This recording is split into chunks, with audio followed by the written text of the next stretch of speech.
patient with fistula, we have to prepare her psychologically. Revealing the human stories behind fistula and its intimate connection to poverty. A powerful new series exploring global maternal health. Birthrights, at this time on AlJazeera.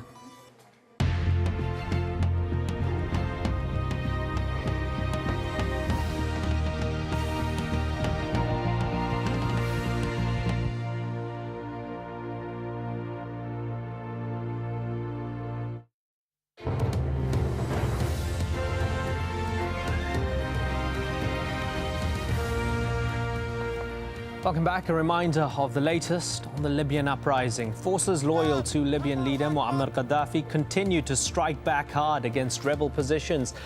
Rebels are preparing for fresh fighting near the town of Bin Jawad, which was retaken by government forces on Sunday.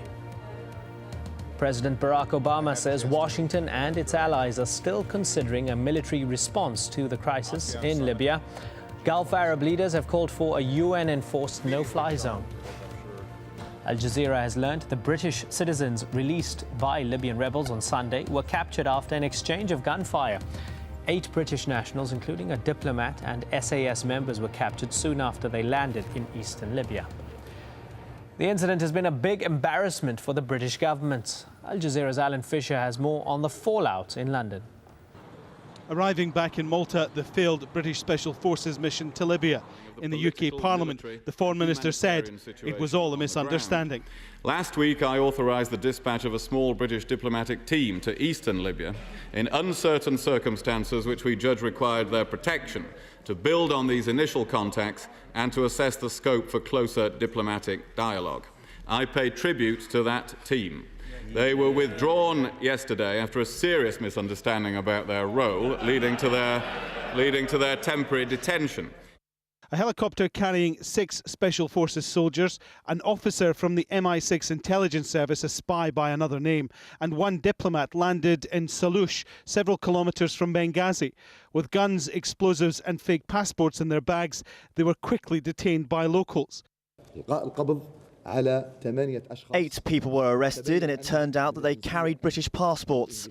The reason that they were arrested is that they entered the country illegally and without permission, authorisation or prior arrangement with the Libyan authorities.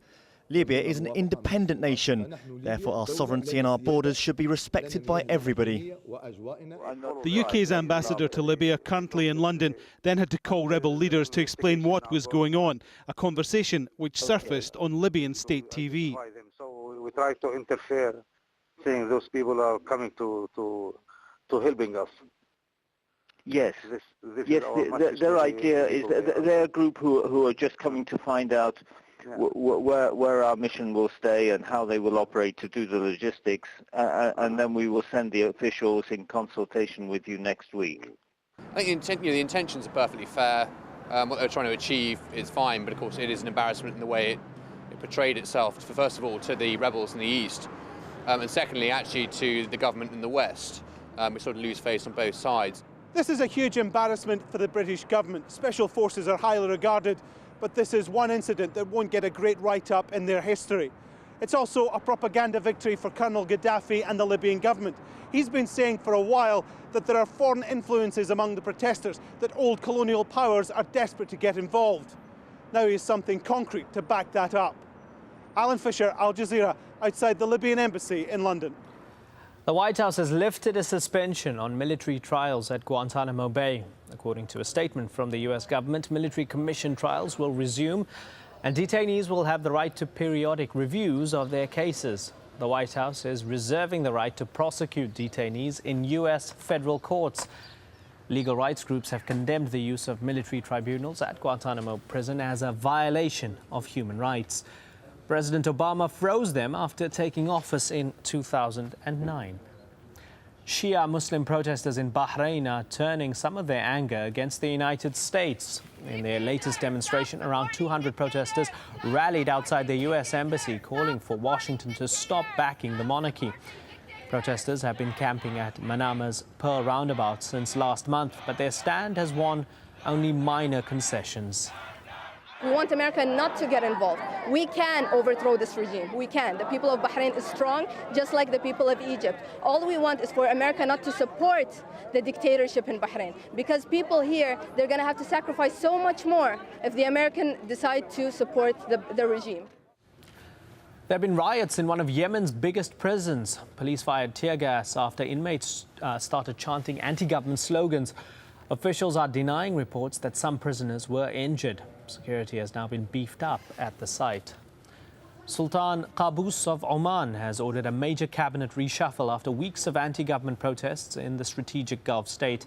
State TV is reporting that the Sultan named several new ministers in key posts, including the person who oversees the economy. The move appears to be the latest in a string of concessions aimed at appeasing ongoing protests as people demand jobs and political reforms. Hundreds of Iraqis have taken to the streets in Baghdad, voicing their remorse for voting in the country's elections a year ago. Protesters say they regret electing the current members of parliament who they allege have not helped solve the country's problems.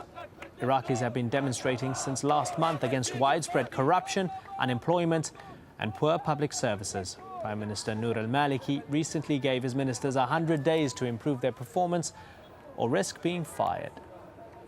Japan's Prime Minister is staving off calls for an early election after his foreign minister resigned for breaking the rules on political donations. The departure of Seiji Maehara on Sunday is the latest in a string of political scandals that's left many Japanese disillusioned with their leaders, and it leaves the Prime Minister in an increasingly shaky position. Steve Chow reports from Tokyo. At the Ogawa rubber mask factory, TV entertainers have replaced politicians on the assembly line. With 5 different prime ministers in 5 years in what is a seeming lack of leadership, there's been a growing disdain among Japanese for anything political. Politicians' masks used to make up at least 50% of our orders. Now it's only 10%. The public feels politicians don't give us anything to look forward to. That certainly is the current sentiment with Naoto Kan. The latest prime minister, less than a year on the job, has had approval ratings fall to a record low of 18%. He has so far ignored opposition calls for his resignation, stubbornly pushing through an unpopular budget.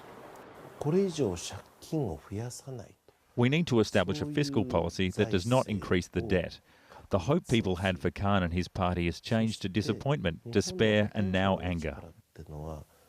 The DPJ party of which Khan leads was swept into power for the first time in 2009.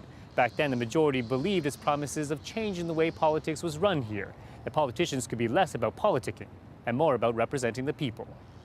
With opposition groups vowing to block the carrying out of the budget, threatening to stall the runnings of government, analysts say Khan needs to act much more decisively. He is seen to be in control. I think Japanese voters in general are still pretty much prepared to give him the benefit of the doubt. But decades of economic stagnation has seen patience grow thin. And the fear is that before too long, the revolving door of leadership will herald in yet another new face into Japanese politics.